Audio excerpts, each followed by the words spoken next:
রাজধানীতে ভোর থেকে মুষলধারে বৃষ্টি, তলিয়ে গেছে অনেক সড়ক, জলাবদ্ধতায় জনদুর্ভোগ। সপ্তাহের প্রথম কার্যদিবসে নগরবাসীর ব্যাপক ভোগান্তি।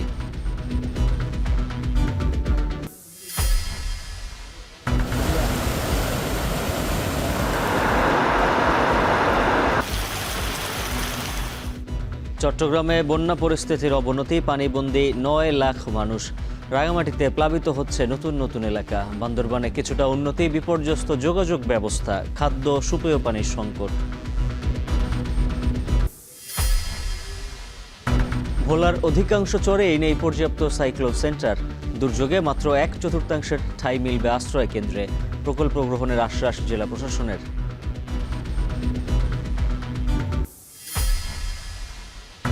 ইরানে ফের যুক্তরাষ্ট্রের বিমান হামলা, আন্তর্জাতিক জাহাজের নিরাপত্তা রক্ষায় অজুহাত। হরমুজ প্রণালী বন্ধ ঘোষণা তেহরানের, প্রতিশোধ নেয়ার হুঁশিয়ারি।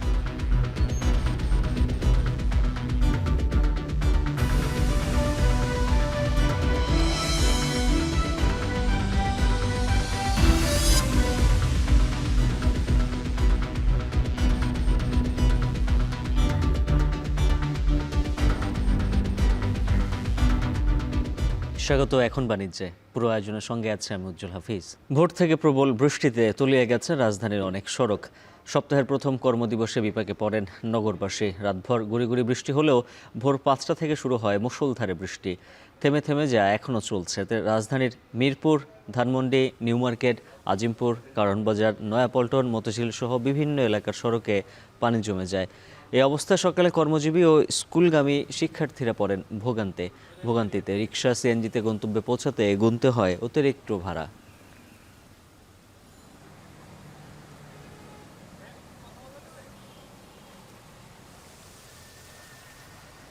তো কলেজের অ্যাটেন্ডেন্সের জন্য আসতে হয়েছে, অ্যাটেন্ডেন্স 80% থাকতে হয়। এটা প্রতি বছরই হয়, আমাদের দরকার এটা ঠিক করা।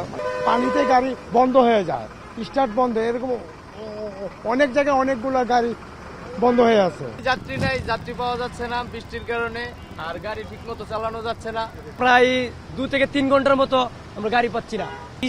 রিস্কও পাইতাছি না, যে রিস্কা দিয়ে বাসায় অফিসে যাব, দেখি পুরো রাস্তা নদী হয়ে রয়েছে। আরও খবর জানাবো। এই মুহূর্তে আরামবাগ থেকে যুক্ত আছেন সহকর্মী আতিক মেজবা লগ্ন। জানাবেন রাজধানীর কোন কোন এলাকায় জলাবদ্ধতার খবর রয়েছে, আবহাওয়া অফিস কি বলছে? উজ্জ্বল, এই দৃশ্য সত্যিকার অর্থে আসলে বেশ দুঃখজনক এবং রাজধানীর বিভিন্ন গুরুত্বপূর্ণ পয়েন্টগুলোর পাশে এই যে নিম্নাঞ্চলগুলো রয়েছে, অর্থাৎ সড়ক যেখানে একটু ঢালু সেখানে কিন্তু পানি জমে গেছে। আমরা আরামবাগে আছি, এই চিত্রটাই আগে আমি আপনাকে দেখাতে চাই। দেখুন যে এখানে কিন্তু প্রত্যেক বছরই পানি জমে এবং প্রত্যেক বছরই উদ্যোগ নেওয়া হয়, তবে এখন যে চিত্র সেটি কিন্তু সত্যিকার অর্থে আসলে বেশ ভোগান্তিকর। কারণ আরামবাগ থেকে যে জলাবদ্ধতা শুরু হয়ে গেছে, সেই জলাবদ্ধতা কিন্তু একদম সেই কাকরাইল মোড় পর্যন্ত চলে গিয়েছে। দুই দিকের যে সড়ক রয়েছে, দুই দিকের সড়কে কিন্তু প্লাবিত হয়ে গেছে এবং যারা পথচারীরা রয়েছেন তাদের ভোগান্তির যে গল্প, সেই গল্প কিন্তু খুবই আসলে মর্মান্তিক বললেও বলা যেতে পারে। আপনি নিশ্চয়ই দেখতে পাচ্ছেন যে এই মুহূর্তে যারা আসলে চালকরা রয়েছেন, যারা আসলে যাত্রী পরিবহনের সাথে দিনানিপাত করে, তারা কিন্তু এই মুহূর্তে অনেকেরই কিন্তু গাড়ি নষ্ট হয়ে যাচ্ছে, টেনে নিয়ে যাচ্ছে বৃষ্টিতে ভিজে। অফিসগামী মানুষ, যেহেতু ব্যাংকপাড়ায় একটা বড় সংখ্যার মানুষ রয়েছে যারা আসলে এখানে অফিস করে থাকে, আজকে যেহেতু অফিস খুলেছে, তো সেই জায়গা থেকে তাদেরও বেশ ভোগান্তিতে পড়তে হয়েছে। এমনটি আমরা সেই শুরু থেকেই আমরা দেখেছি, তাদের সাথে কথা বলেছি, তারাও জানিয়েছে। আর আপনি জিজ্ঞেস করেছিলেন যে আবহাওয়া অফিস কি বলেছে, আবহাওয়া অফিসের সাথে আমরা কথা বলেছিলাম, তারা বলেছে যে এই বৃষ্টি কিন্তু আরো চলবে বা অব্যাহত থাকবে। এবং একই সাথে জানিয়ে রাখতে চাই, রাজধানীতে শুধু আরামবাগ নয়, এর পাশাপাশি নিউ মার্কেট এলাকায় বড় জলাবদ্ধতা তৈরি হচ্ছে। পুরান ঢাকার তাঁতিবাজার থেকে গুলিস্তান পর্যন্ত এবং শুরিটোলা এলাকায় বিশেষ জলাবদ্ধতা তৈরি হয়ে গেছে। একই সাথে মিরপুর সহ বেশ কিছু জায়গা রয়েছে যেখানে আসলে জলাবদ্ধতা খুবই প্রকট আকার ধারণ করেছে।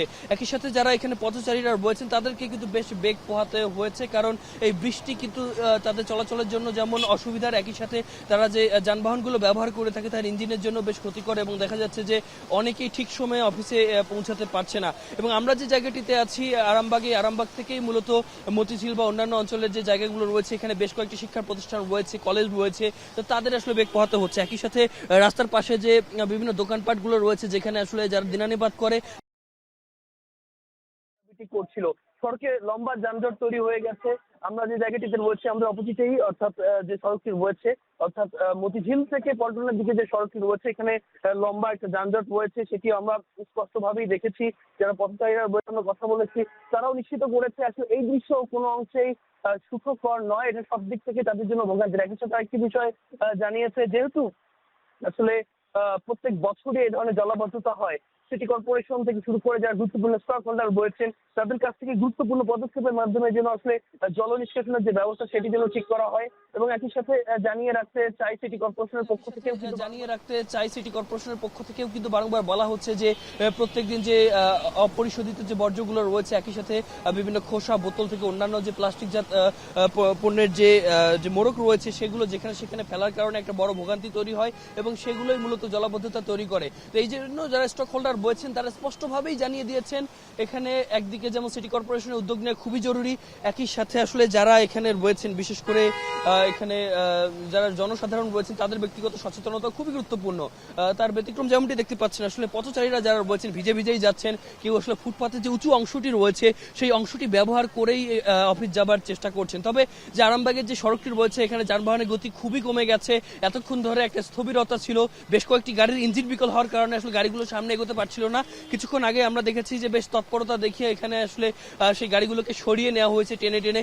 এখন আসলে যান চলাচল কিছুটা স্বাভাবিক হচ্ছে, তবে যে গতি দেখতে পাচ্ছেন সেটি আসলে যে খুব বেশি এমনটি নয়। তবে মতিঝিল অভিমুখে যে সড়কটি রয়েছে অর্থাৎ মতিঝিল অভিমুখে যে গাড়িগুলো সেগুলো কিন্তু পুনর্দস্ত যাচ্ছে। তবে দুঃখজনক হলেও সত্যি আসলে আরামবাগের যে ফুটওভার ব্রিজ রয়েছে সেখানে পানি বেশি হওয়ার কারণে ঘন ঘন ইঞ্জিন বিকল হয়ে যাচ্ছে।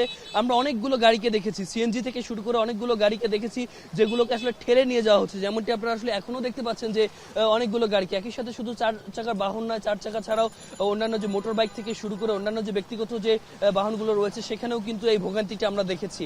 যেহেতু আসলে এটা একটা নিত্য নৈমিত্তিক সমস্যা এবং গতানুগতিকভাবে প্রত্যেকটা বছরে নির্দিষ্ট একটা সময়ে ভারী বৃষ্টিপাত হলে এই সমস্যাটা হয়, তো সেই জায়গা থেকে আসলে দীর্ঘমেয়াদী সমাধানের প্রত্যাশা ছাড়া তেমন কিছু বলা হয়নি। তবে পরবর্তীতে আমরা হয়তোবা রাজধানীর অন্যান্য গুরুত্বপূর্ণ পয়েন্টগুলো যেখানে আসলে জলাবদ্ধতায় ভুগছে নগরবাসী সেই জায়গায় যাব, তখন স্পষ্টভাবে আর সুন্দরভাবে আমরা দেখাতে পারবো যে কোন কোন ভোগান্তির মধ্যে তারা পড়েছে। তো উজ্জ্বল, এই ছিল আমার এখান থেকে সর্বশেষ। উজ্জ্বল, টানা বৃষ্টিতে রাজধানী থেকে জলাবদ্ধতার খবর জানাচ্ছিলেন আতিক মেজবালগ্ন।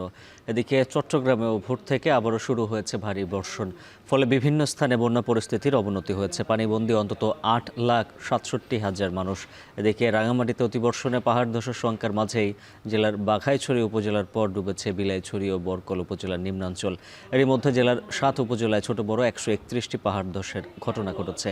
বন্যা পরিস্থিতি ও পাহাড় ধসের আরও খবর জানাতে চট্টগ্রাম থেকে যুক্ত আছেন সহকর্মী শোয়েব রহমান, রাঙামাটি থেকে জিয়াউর রহমান জুয়েল। প্রথমে যাচ্ছি শোয়েবের কাছে।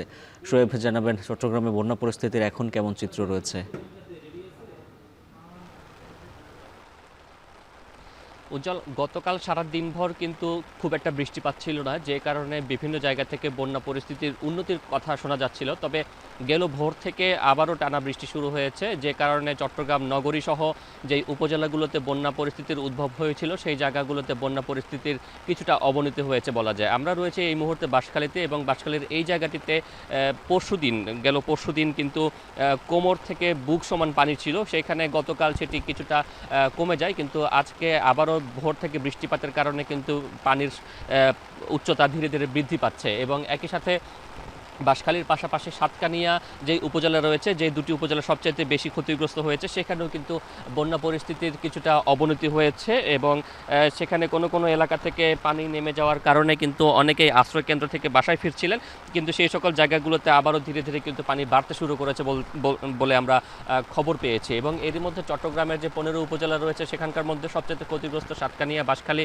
ফটিকছড়ি, রাউজান, রাঙ্গুনিয়া, হাটহাজারী সহ এই বন্যা দুর্গত এলাকাগুলোতে প্রায় 8,67,000 মানুষ পানিবন্দী এবং বিভিন্নভাবে ক্ষতিগ্রস্ত হয়েছেন। এবং এর পাশাপাশি আর্থিক ক্ষতির কথা যদি বলি, যে বাঁশখালী এবং সাতকানিয়া এই অঞ্চলগুলোতে কিন্তু মাছের ঘের বা মাছ চাষ হয় ব্যাপকভাবে। এখানকার বিপুল সংখ্যক মাছ বা বিপুল সংখ্যক পুকুর, দিঘি, জলাশয়ের মাছ ভেসে গিয়েছে, যেখানে প্রায় 100 কোটি টাকার ক্ষতি হয়েছে বলে কিন্তু প্রাথমিকভাবে ধারণা করছে মৎস্য বিভাগ। এবং এর পাশাপাশি এই সব এলাকাতে চন্দনাইশ এবং সাতকানিয়া, বাঁশখালী এইসব এলাকাতে কিন্তু বিভিন্ন ধরনের সবজিও চাষ হয় এবং বিভিন্ন ধরনের কৃষি ফসল উৎপাদন হয়। সেই জায়গা থেকেও কিন্তু ব্যাপক ক্ষয়ক্ষতি হয়েছে বলা যায়। অর্থাৎ যে ভয়াবহ বন্যা চলমান রয়েছে, সেই বন্যায় চট্টগ্রামে প্রায় শত শত কোটি টাকার আর্থিক ক্ষয়ক্ষতি হয়েছে বলেই কিন্তু ধারণা করা হচ্ছে। এবং এর পাশাপাশি আমরা দেখেছি যে বিভিন্ন যে দুর্গম এলাকাগুলো রয়েছে, যেখানে স্বাভাবিকভাবেই মানুষের যাতায়াত অনেক দুঃসাধ্য একটি ব্যাপার হয়ে দাঁড়িয়েছে, সেই সব জায়গাগুলোতে সরকারি কিংবা বেসরকারি পর্যায়ে ত্রাণ পৌঁছাতে পারছে না বলেও কিন্তু অনেকেই অভিযোগ করছেন এবং তারা বলছেন যে ত্রাণের অভাবে তারা নিদারুণ কষ্টে দিনাতিপাত করছেন। বিশেষ করে শিশু এবং বৃদ্ধ সহ গর্ভবতী নারী যারা রয়েছেন তারা কিন্তু ব্যাপক কষ্টে রয়েছেন এবং প্রশাসনের পক্ষ থেকে বলা হচ্ছে যে এই সকল দুর্গত এলাকাতেও ত্রাণ সরবরাহ করা হবে, কিন্তু বাস্তবতা হলো যে দুর্গম এলাকাগুলোতে এখন পর্যন্ত ত্রাণ কিন্তু পৌঁছায়নি। একটি খবর জানিয়ে শেষ করতে চাই, সেটি হলো যে এনসিপির আহ্বায়ক নাহিদ ইসলাম এবং সেই সাথে সংসদ সদস্য হাসনাত আবদুল্লাহ সহ এনসিপির একটি দল, তারা কিন্তু আজ এই বন্যা দুর্গত এলাকাগুলোতে পরিদর্শন করবেন এবং সেই জায়গাগুলোতে ত্রাণ সহায়তা কার্যক্রম পরিচালনা করবেন। উজ্জ্বল। চট্টগ্রাম থেকে জানাচ্ছিলেন শোয়েব রহমান। জানবো রাঙামাটির চিত্র, জিয়াউর রহমান জুয়েল যুক্ত আছেন। জুয়েল, বৃষ্টিপাত তো অব্যাহত রয়েছে, নতুন করে পাহাড় ধসের কোনো শঙ্কা রয়েছে কিনা?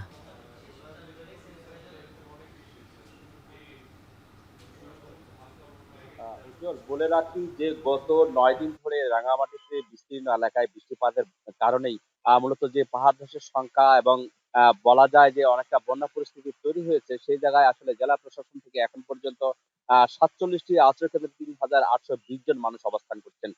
বলে রাখি এই যে পাহাড় ধসের সংখ্যার মাঝে যে বন্যা পরিস্থিতি তৈরি হয়েছে, বিশেষ করে বৃষ্টিপাত আর উজানের ঢলে সেখানে বাঘাইছড়ির নিম্নাঞ্চল গুলো একেবারে প্লাবিত হয়ে গেছে। সেখানে সর্বশেষ তথ্য অনুযায়ী 21টি আশ্রয় কেন্দ্রে 1,928 জন মানুষ অবস্থান করছেন। এর আগেও কিন্তু সেখানে অন্তত 2,000-এর বেশি মানুষ অবস্থান করছিলেন আশ্রয় কেন্দ্রগুলোতে। তবে গতকাল একটু বৃষ্টিপাত কমে আসায় সেখানকার মানুষজন অনেকেই নিজেদের ঘর বাড়িতে ফিরে গেছেন। তবে অনেক এলাকায় এখনো মানুষ পানিবন্দী রয়েছেন। সেখানে বলা হচ্ছে যে অন্তত 7,000 পরিবারে 20,000-এর বেশি মানুষ সেখানে পানিবন্দী রয়েছেন।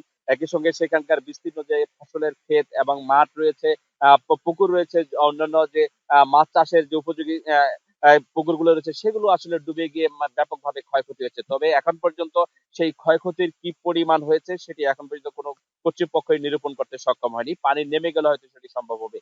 বলে রাখি সেখানে অনেকেই অভিযোগ করেছেন সেখানে ত্রাণ পাননি, অনেকে সহযোগিতা পাননি, সরকারি সহযোগিতা, মানুষের খোঁজখবর সেভাবে প্রশাসন থেকে নেওয়া হয়নি। এই অভিযোগের বাইরেও রাঙ্গামাটির বরকল এবং বিলাইছড়িতে নতুন করে আবার অনেক এলাকা প্লাবিত হতে শুরু করছে। গত 4 দিন ধরে বিলাইছড়ির যে ফারুয়া এলাকা রয়েছে সেখানে 6,000-এর বেশি মানুষ দুর্গত হয়ে পড়েছেন। বিশেষ করে যে হঠাৎ যে আকস্মিক বন্যার পরিস্থিতি তৈরি হয়েছে সেখানে এখন পর্যন্ত কোনো সরকারি ত্রাণ বা সহযোগিতা সেখানে পৌঁছায়নি বলে সেখানকার মানুষজন অভিযোগ করেছেন। তবে আজকে যে বিলাইছড়ি উপজেলা নির্বাহী কর্মকর্তা এবং বিএনপির নেতৃবৃন্দ সেখানে ত্রাণ নিয়ে পৌঁছার কথা রয়েছে বলে আমরা জানতে পেরেছি। বলে রাখি রাঙ্গামাটির এই যে গত শনিবার বিকাল থেকে বৃষ্টিপাত শুরু হয়েছিল সেটি আসলে থেমে থেমে হচ্ছে, কখনো ভারী কখনো মাঝারি বৃষ্টিপাত। সেই বৃষ্টিপাতের কারণে আবহাওয়া অধিদপ্তর থেকে পাহাড় ধস এবং ভূমিধসের সতর্কতা দিয়েছিল। কিন্তু সেখানে আকস্মিকভাবে যে উজান থেকে নেমে আসার ফলে যে কাপ্তাই হ্রদ তীরবর্তী যে উপজেলাগুলো রয়েছে সেখানে বন্যা পরিস্থিতি তৈরি হয় এবং সেখানে মানুষজন ব্যাপকভাবে দুর্ভোগে পড়ে। বলে রাখি এরই মধ্যে জেলার 8টি উপজেলায় 131টি পাহাড় ধসের ঘটনা ঘটেছে, যেখানে ছোট বড় পাহাড় রয়েছে। একই সঙ্গে রাঙ্গামাটির সঙ্গে বান্দরবানের যে সড়ক যোগাযোগ সেটি ওই একটি ব্রিজ ঘাট এলাকায় সেতু ডুবে ধসে গিয়ে যোগাযোগ বিচ্ছিন্ন হয়ে রয়েছে। রাঙ্গামাটি থেকে এই ছিল আমার কাছে সবশেষ। উজ্জ্বল। জিয়াউর রহমান জুয়েল জানাচ্ছিলেন বিস্তারিত। দিকে সুনামগঞ্জে পাহাড়ি ঢল অব্যাহত থাকায় বাড়ছে নদ নদীর পানি। প্রতিনিয়ত দুশ্চিন্তায় সময় পার করছেন এই অঞ্চলের মানুষরা। এরই মধ্যে বন্যা মোকাবিলায় সব ধরনের প্রস্তুতি নিয়েছে জেলা প্রশাসন। অন্যদিকে মৌলভীবাজারে সবকটি নদীর পানি বিপদসীমার নিচ দিয়ে প্রবাহিত হচ্ছে। তবে উজানে বৃষ্টি হলে আবারও বাড়বে বন্যার শঙ্কা। বিস্তারিত জানাতে সুনামগঞ্জ থেকে যুক্ত আছেন লিপসন আহমেদ, মৌলভীবাজার থেকে এম এ হামিদ। প্রথমেই যাচ্ছে লিপসন আহমেদের কাছে। লিপসন, জানাবেন নদ নদীর পানি বিপদ এখন কত সেন্টিমিটার উপর দিয়ে প্রবাহিত হচ্ছে?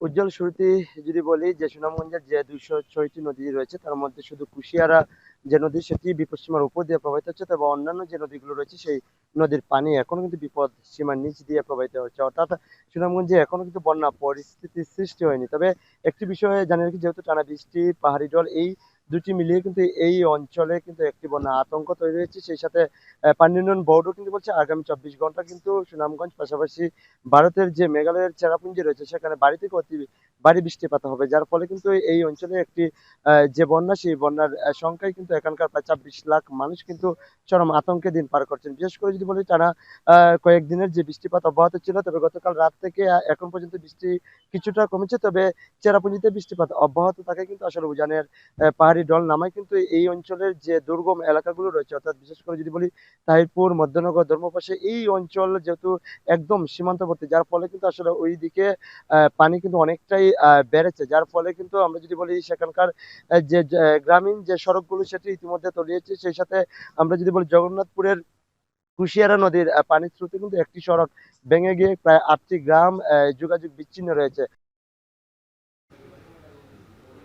বৃদ্ধি অর্থাৎ আজকে নাগাদ যদি বৃষ্টিপাত অব্যাহত থাকে, পাহাড়ি ঢল অব্যাহত থাকে, তাহলে কিন্তু এই অঞ্চলে কিন্তু আসলে বন্যা পরিস্থিতি সৃষ্টি হবে। সেই সাথে আমরা দেখেছি জেলা প্রশাসনের পক্ষ থেকে কিন্তু আসলে ইতিমধ্যে বন্যা মোকাবেলা করার জন্য কিন্তু 1300 আশ্রয় কেন্দ্র, মেডিকেল টিম, পাশাপাশি কিন্তু নৌযান, স্পিডবোট সবকিছু প্রস্তুত রাখা হচ্ছে। অর্থাৎ কোনো অঞ্চল যদি প্লাবিত হয় সেই অঞ্চলে উদ্ধার কার্যক্রমের জন্য তারা ইতিমধ্যে তৎপর হচ্ছেন। তো সব মিলিয়ে বলা যায় যেহেতু এখনো নদীগুলোর পানি বিপদসীমার নিচে রয়েছে, সেই ক্ষেত্রে কিন্তু আসলে বন্যার মূলত এখনো কোনো এলাকা প্লাবিত হয়নি, তবে বন্যার সংখ্যা কিন্তু এখনো রয়েছে বলেই পানি উন্নয়ন বোর্ড আমাদেরকে জানিয়েছে।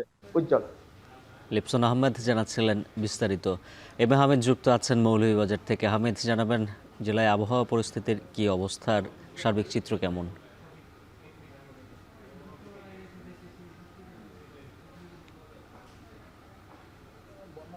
কারণে গতকাল পর্যন্ত 10,000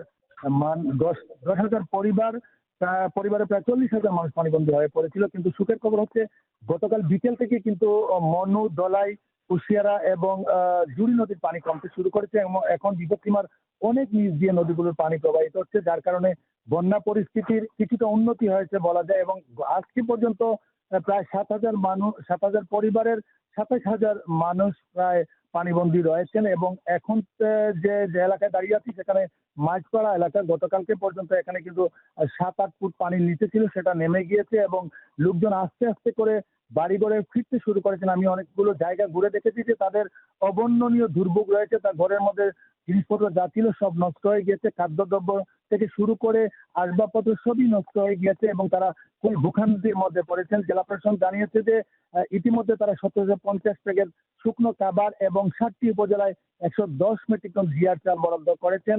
আমি পানি উন্নয়ন বোর্ডের নির্বাহী প্রকৌশলী খালিদ ওয়ালিদের সাথে কথা বলেছিলাম।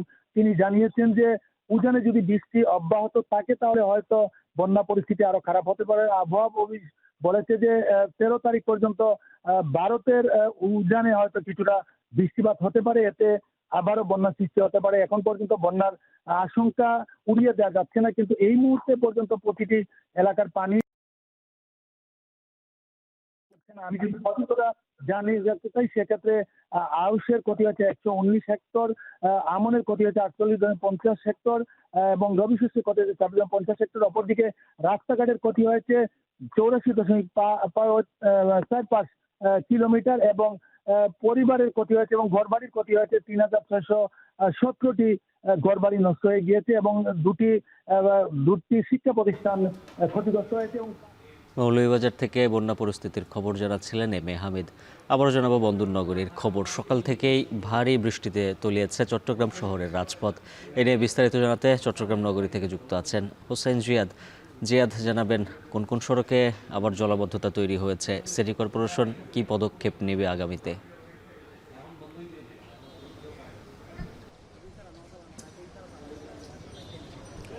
মূলত গতকাল রাতে কিছুটা বৃষ্টি কমেছিল, বৃষ্টি কম হয়েছিল, যেটি সাধারণ মানুষ আসলে কিছুটা স্বস্তি পেয়েছে। কিন্তু ভোর রাত থেকে আবারও বৃষ্টি শুরু হয় এবং একটানা বৃষ্টির কারণে চট্টগ্রামের যে নিচু এলাকাগুলো যথারীতি সেই এলাকাগুলো আবারও আজকে সকালে ডুবেছে। আমরা এখন যে জায়গাটিতে আছি এটি কাতালগঞ্জ এলাকা।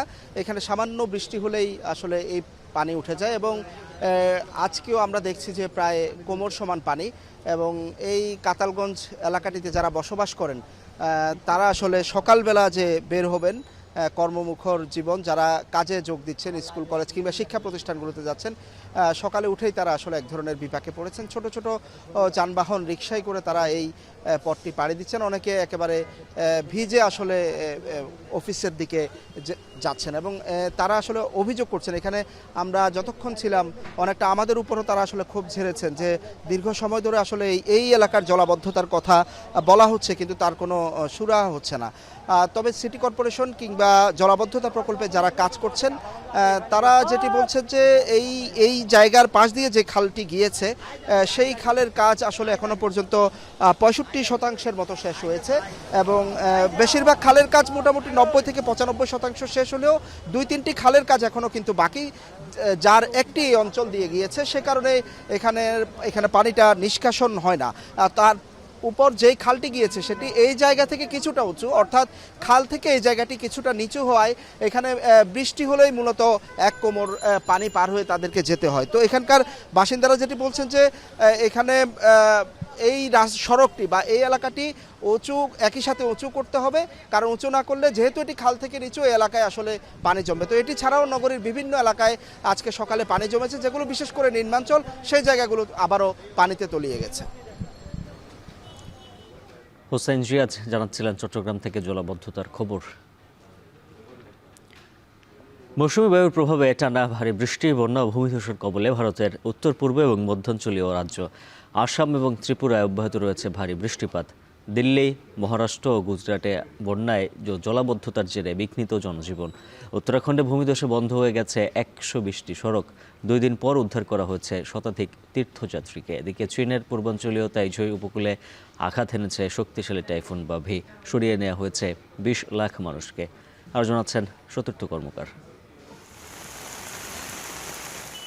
তামিলনাড়ু ও কেরালার পর এবার অতি ভারী বৃষ্টি ও আকস্মিক বন্যায় তলিয়ে গেছে ভারতের উত্তরাখণ্ড।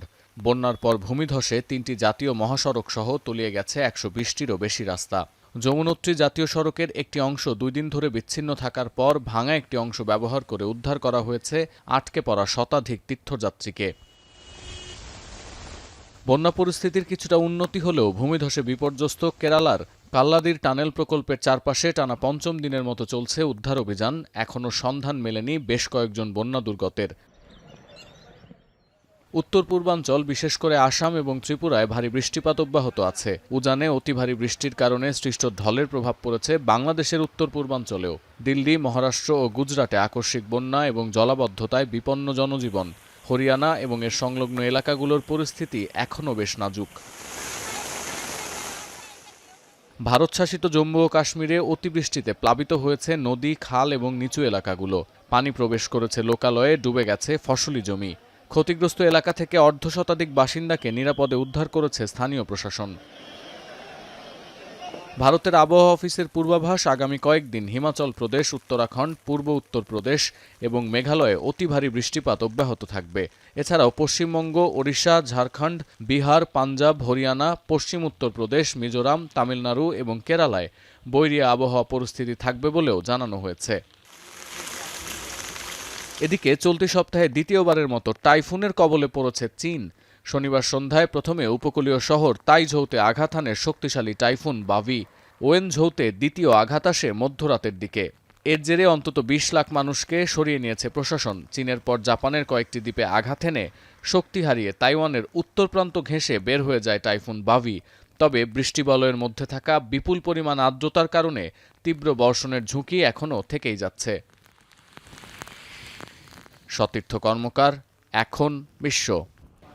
ভোলায় মেঘনা ও তেঁতুলিয়া নদীর মধ্যবর্তী 21টি চরের 6টিতেই নেই সাইক্লোন সেন্টার। 15টিতে আছে নামমাত্র 2 থেকে 1টি করে আশ্রয় কেন্দ্র। জেলার 20 লাখ মানুষের আশ্রয়ের জন্য 900 সাইক্লোন শেল্টার রয়েছে, যাতে আশ্রয় মিলবে মোট জনসংখ্যার 4 ভাগের 1 ভাগ। বাকি 3 ভাগ থেকে যাচ্ছে অরক্ষিত। তাই বড় ধরনের ক্ষতির আগেই এসব মানুষদের আশ্রয় কেন্দ্রের আওতায় আনার দাবি সংশ্লিষ্টদের। অঙ্কুরের ছবিতে ইমতিয়াজুর রহমানের প্রতিবেদন।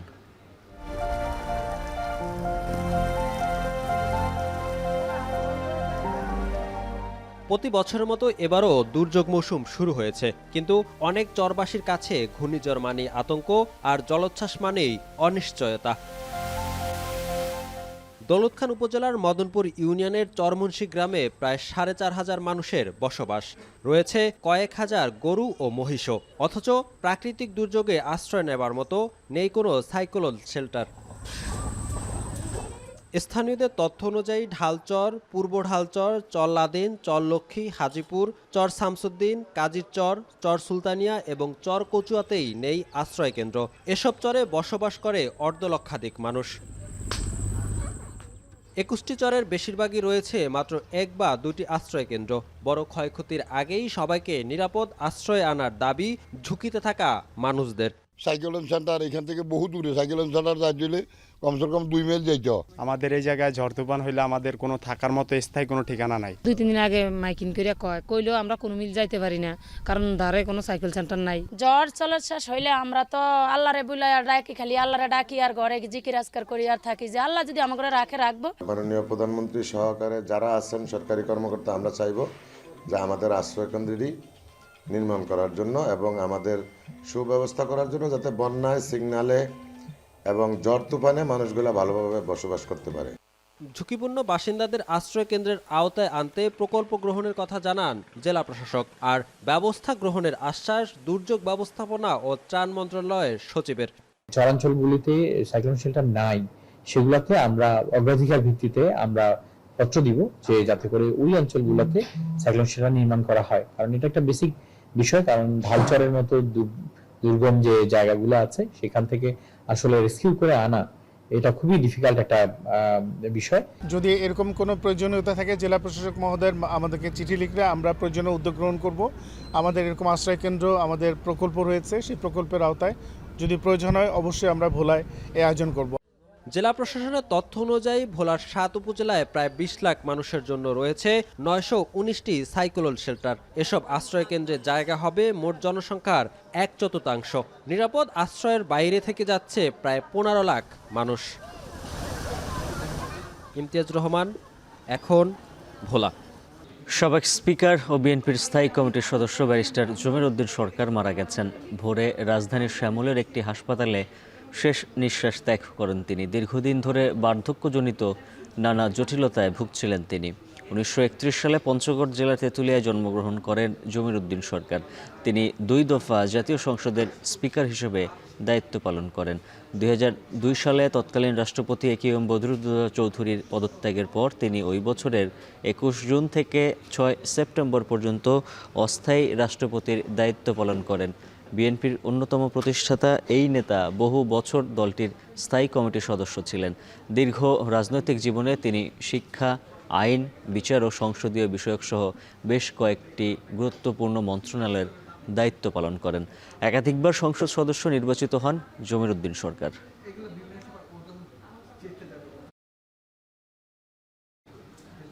কাল বরিশাল যাচ্ছেন প্রধানমন্ত্রী তারেক রহমান। তবে এ উপলক্ষে নেই কোনো জাঁকজমক। বর্ষার কারণে হচ্ছে না জনসভাও। তবে সাংগঠনিক সভা করবেন বিএনপি চেয়ারম্যান। প্রিয় নেতাকে কাছে পাওয়ার আনন্দে বিএনপির কর্মীরা বেশ উচ্ছ্বসিত। সাংগঠনিক সভায় স্থানীয় উন্নয়নের গুরুত্বপূর্ণ বিষয়ে আলোচনা হতে পারে। মাহমুদুর নবীর তোলা ছবিতে আরও জানাচ্ছেন ফিরদাউস সোহাগ। প্রধানমন্ত্রী হবার পর এই প্রথম বরিশাল যাচ্ছেন তারেক রহমান। দলীয় সূত্র জানিয়েছে তার এই সফরে কোনো জাঁকজমক থাকবে না। প্রধানমন্ত্রীর সফরকে কেন্দ্র করে হবে না কোনো অপব্যয়, সবকিছুই হবে স্বাভাবিক। তরুণ নির্মাণের বিষয়েও অনীহার কথা জানান বিএনপির এই নেতা। ওনার কথা হলো যে বরিশালে উনি আসবেন বা যে কোনো জায়গায় যাবেন, সেখানে শত শত গেট হবে, তোরণ হবে, এখানে যে টাকা পয়সাটা খরচ হবে, এই টাকা পয়সাটা খরচটাকে উনি মনে করেন যে এটা একটা অপব্যয়। বরিশাল জেলায় সংসদীয় আসন 6টি। সবগুলো আসনেই বিএনপি মনোনীত প্রার্থীরা জয়লাভ করেছেন। স্থানীয় বিএনপির উচ্চ পর্যায়ের নেতারা মনে করেন এ কারণে দলীয় প্রধান সন্তুষ্ট। মাননীয় প্রধানমন্ত্রী বরিশাল বিএনপির উপর অত্যন্ত খুশি। আমরা আমাদের দাবির মধ্যে থেকে আমরা উপস্থাপন করব বরিশালের 6 লাইনকে রূপান্তরিত করা, ভোলা বরিশালের সেতুকে বাস্তবায়ন করা, ভোলার গ্যাস বা বরিশালে আনা, এই সমস্ত দাবি আমরা উপস্থাপন করব। বর্ষার কারণে এবার বরিশালে থাকছে না কোনো জনসভা। তবে সাংগঠনিক সভায় জেলা শিল্পকলা একাডেমিতে যোগ দেবেন প্রধানমন্ত্রী। কর্মসূচি থাকবে যে উনি বরিশাল জেলা মহানগর আর কি উত্তর দক্ষিণ মহানগরের তৃণমূল পর্যায়ের নেতা সাংগঠনিক অবস্থাটা কি এটা জানার জন্য একটা সাংগঠনিক সভা আর কি। প্রধানমন্ত্রীর আগমন নিরাপদ করতে যথাযথ ব্যবস্থা গ্রহণ করা হয়েছে বলে জানায় পুলিশের এই কর্মকর্তা। মাননীয় প্রধানমন্ত্রীর আগমন অত্যন্ত সুন্দর হবে, নির্ঝঞ্ঝাট হবে, শঙ্কামুক্ত হবে এবং নিরাপত্তার ব্যাপারে কোনো ধরনের কোনো ছাড় দেওয়া হবে না। প্রধানমন্ত্রী সড়ক পথে ঢাকা থেকে বরিশালে আসবেন। কর্মসূচি শেষে সড়ক পথে একই দিনে ঢাকা ফিরবেন তিনি। কীর্তনখোলা নদী তীরের এই বদ্ধভূমি খালপাড়ে প্রতিদিন অসংখ্য প্রকৃতিপ্রেমীর ভিড় জমে। এখানেই প্রধানমন্ত্রী একটি গাছের চারা রোপণ করবেন। ওই একই দিন একই সময় 5 শতাধিক গাছের চারা রোপণ করা হবে। বাকি গাছের চারাগুলো রোপণ করবেন বিএনপির বিভিন্ন পর্যায়ের নেতাকর্মীরা। ফেরদাউস সোহাগ, এখন বরিশাল। ভারতের সঙ্গে কূটনৈতিক টানাপোড়েনে আখাউড়া স্থলবন্দরে গত অর্থবছরে আশানুরূপ রপ্তানি আয় বাড়েনি, আর অনিয়মিত পণ্য আমদানির কারণে রাজস্ব আয়ও পড়েছে ভাটা। ব্যবসায়ীদের দাবি, উচ্চ চাহিদা সম্পন্ন কয়েকটি পণ্য আমদানিতে ভারতের নিষেধাজ্ঞার কারণে ক্ষতিগ্রস্ত হচ্ছে রপ্তানি বাণিজ্য। সরকারের উচ্চ পর্যায়ের আলোচনার মাধ্যমে নিষেধাজ্ঞা প্রত্যাহারের দাবি তাদের। আইজুল সঞ্চয়ের প্রতিবেদনে বিস্তারিত। আখাউড়া স্থলবন্দরের ইয়ার্ডে অপেক্ষমান এসব পণ্যবোঝাই ট্রাকের গন্তব্য ভারত। এসব ট্রাকে রয়েছে হিমায়িত মাছ, আটা, ময়দা, ভোজ্য তেল। বর্তমানে রপ্তানি পণ্যের তালিকা ছোট হয়ে এলেও এখনও রাজস্ব উপার্জনে ভূমিকা রাখছে দেশের অন্যতম বৃহৎ ও রপ্তানিমুখী স্থলবন্দর আখাউড়া। 2025-26 অর্থবছরে আখাউড়া স্থলবন্দর দিয়ে ভারতে রপ্তানি হয়েছে 524 কোটি টাকার পণ্য। একই সময়ে ভারত থেকে আমদানি হয়েছে 1,96 লাখ টাকার চাল, জিরা ও আগরবাতি, যা থেকে সরকারের রাজস্ব এসেছে 71,32,000 টাকা। জুলাই গণ অভ্যুত্থানের পর ভারতের সঙ্গে কূটনৈতিক টানাপোড়েনের জেরে বন্দরের রপ্তানি বাণিজ্য ক্ষতিগ্রস্ত হয়েছে বলে দাবি ব্যবসায়ীদের। গত বছরের মে মাসে ত্রিপুরা, আসাম, মেঘালয় ও মিজোরামের স্থলবন্দরগুলো দিয়ে প্লাস্টিক, প্রক্রিয়াজাত খাবার, পিভিসি সামগ্রী ও তুলার মতো কয়েকটি পণ্য আমদানিতে ভারত সরকারের নিষেধাজ্ঞার কারণে আখাউড়া স্থলবন্দরের রপ্তানি প্রায় 30% কমে যায়। নিষিদ্ধ পণ্য ব্যতীত সব ধরনের পণ্যের আমদানি নিষেধাজ্ঞা উঠিয়ে সব ধরনের পণ্য আমদানি করার জন্য অনুরোধ করছি। আলাপ আলোচনার মাধ্যমে আমাদের এই বন্দরগুলো খুলে দেয় এবং আমাদের ব্যবসা যেন আমরা রপ্তানি বাণিজ্য করতে পারি, সে বিষয়ে আমাদেরকে সহায়তা করার জন্য। এক্সপোর্টটা যে বন্ধ হয়ে আছে, এটা যেন খুব দ্রুত সময়ের মধ্যে একটা কূটনৈতিক পর্যায়ে চিঠি চালাচালি করে আমাদের এই রপ্তানির যে ব্যারিয়ারটা আছে এটা যেন ক্লিয়ার করে দেয়। বাংলাদেশ থেকে রপ্তানি বন্ধের কারণে ত্রিপুরার বাজারে দাম বেড়েছে নিষেধাজ্ঞার কবলে পড়া পণ্যগুলোর। তাই দুই দেশের সরকারের আলোচনার মাধ্যমে দ্রুত নিষেধাজ্ঞা প্রত্যাহারের দাবি ত্রিপুরার ব্যবসায়ীদের। আমরা ভারত সরকারের কাছে আবেদন রাখছি যাতে এটাকে তাড়াতাড়ি সম্ভব এই যেটা পাবন্দি আছে এটা তুলে দেওয়ার জন্য। আর বাংলাদেশ সরকারের মাননীয় প্রধানমন্ত্রীজির কাছে আবেদন রাখবো, স্যার এটাও যাতে খুলে দেওয়া হোক। আমদানি রপ্তানি বাড়াতে ব্যবসায়ীদের দাবির বিষয়ে ঊর্ধ্বতন কর্তৃপক্ষকে অবগত করা হয়েছে বলে জানায় শুল্ক কর্তৃপক্ষ। এই বিষয়গুলোকে আমরা আমাদের স্টেক হোল্ডারদের মতামত হিসেবে আমরা আমাদের ঊর্ধ্বতন কর্তৃপক্ষকে আমরা অবগত করেছি। তো এখন ঊর্ধ্বতন কর্তৃপক্ষের সিদ্ধান্ত মোতাবেক পরবর্তী পদক্ষেপ আমরা নিব এবং তাদের যে কোনো সিদ্ধান্তকে ফ্যাসিলিটেট করার জন্য আমরা আখাউড়া স্থল কাস্টম স্টেশনে আমরা যারা আছি আমরা প্রস্তুত আছি। 1994 সাল থেকে ভারতের সঙ্গে পণ্য আমদানি রপ্তানি বাণিজ্য চলছে আখাউড়া স্থলবন্দর দিয়ে। এসব পণ্য ত্রিপুরা থেকে উত্তর পূর্ব রাজ্যগুলোতে সরবরাহ করা হয়। এখন ব্রাহ্মণবাড়িয়া। হরমুজ প্রণালীতে সাইপ্রাসের পতাকাবাহী জাহাজে হামলার জেরে আবারও ইরানে হামলা করেছে যুক্তরাষ্ট্র। ইরানের বন্দর ও সামরিক অবকাঠামো লক্ষ্য করে চলতি সপ্তাহে এটি তৃতীয় মার্কিন হামলা।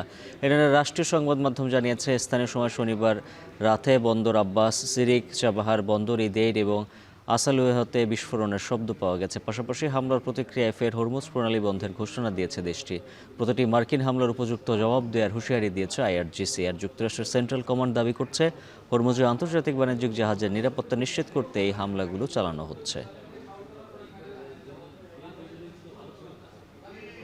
কানাডার টরন্টোতে ল্যাটিন স্ট্রিট ফেস্টিভ্যালের মধ্যে বন্দুক হামলায় 2 জন নিহত হয়েছেন। আহত হচ্ছেন বেশ কয়েকজন। হামলাকারীকে খুঁজে বের করতে চলছে অভিযান।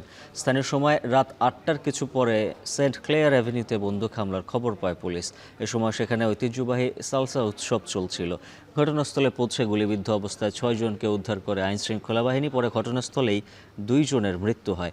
গুরুতর জখম অবস্থায় বাকিদের হাসপাতালে ভর্তি করা হয়েছে। এরপর সংবাদ সম্মেলনে পুলিশ জানায়, ফেস্টিভ্যালের মধ্যে 2 ব্যক্তির মধ্যে গুলি বিনিময় হয়।